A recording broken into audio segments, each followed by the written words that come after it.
জুলাই গণহত্যার আনুষ্ঠানিক বিচার শুরু। ৮ আসামিকে ৩ জুন হাজিরের নির্দেশ। পলাতক শেখ হাসিনার বিষয়ে বিজ্ঞপ্তি দিতে বলল ট্রাইব্যুনাল।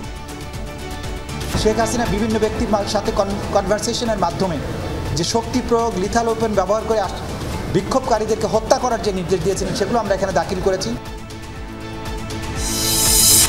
অন্তর্বর্তী সরকারের অধীনেই সুন্দর নির্বাচনের প্রত্যাশা তারেক রহমানের। বললেন, জনগণের সরকার না থাকায় তৈরি হচ্ছে রাজনৈতিক অস্থিরতা। জনগণকে অন্ধকারে রেখে, রাজনৈতিক দলগুলোকে অনিশ্চয়তায় রেখে শেষ পর্যন্ত কোনো পরিকল্পনায় কার্যকর এবং টেকসই হয় না, হবেও না। সংস্কারের বিপক্ষে একটি মহল, চলছে বিভাজনের ষড়যন্ত্র। অভিযোগ হাসনাত আব্দুল্লাহর। জুলাই ঘোষণাপত্র রুখে দিতে অপচেষ্টা অব্যাহত, বলছে জুলাই ঐক্য।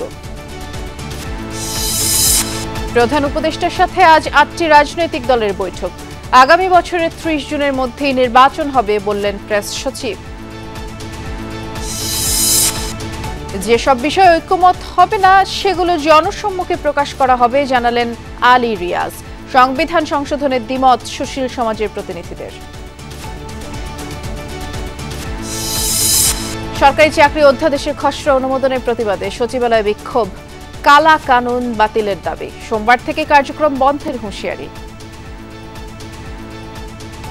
7 দিনে কর্মচারীদের চাকরি চলে যাবে, কর্মচারীদের স্বাধীনতা থাকবে না।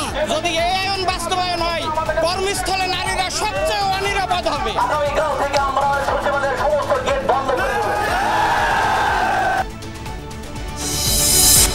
গ্যাস সংকটে থমকে গেছে শিল্প কারখানা। উৎপাদন কমেছে 60% বেশি, বলছে বিজিএমএ।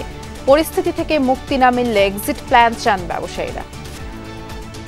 এমপ্লয়মেন্ট ক্রিয়েট তো দূরের কথা, কন্টিনিউয়াসলি আনএমপ্লয়মেন্ট হয়, কোথায় যাবে এ দেশ?